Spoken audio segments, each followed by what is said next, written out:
ଜୟ ମା ତାରିଣୀ। ମା ତାରିଣୀଙ୍କ ମନ୍ଦିର ଯିବା ପାଇଁ ଟିକେ ପିଲା ରେଡ଼ି ହେଇଗଲେଣି।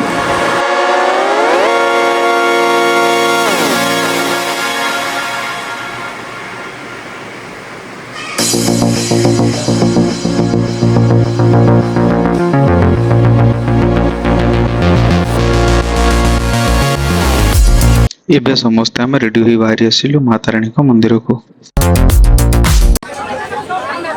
ଏଠି ଘଟଗାଁକୁ ଆସି ତ ବହୁତ ଖୁସି ଲାଗୁଛି। ତ ମା ତାରିଣୀ କହିଲେ ତ ନଡ଼ିଆର ରାଣୀ।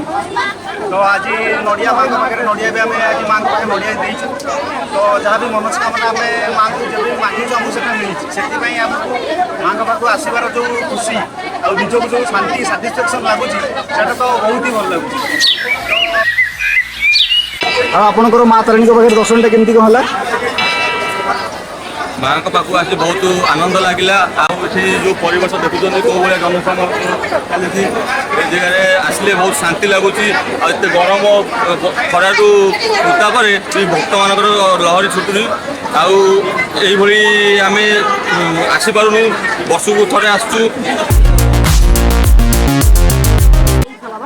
ମାଙ୍କ ମନ୍ଦିରର ଦର୍ଶନ ପରେ ଆମେ କିଛି ଫଟୋ ଉଠାଇବା ପାଇଁ ବାହାରିଥିଲୁ।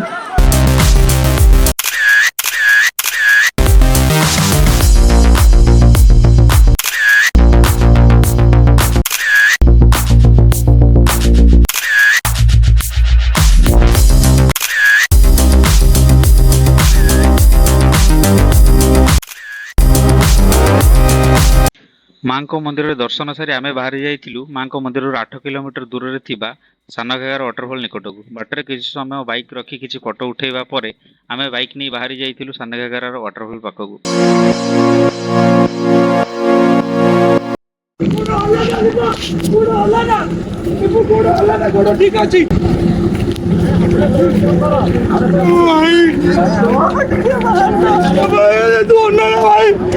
ଭାଇ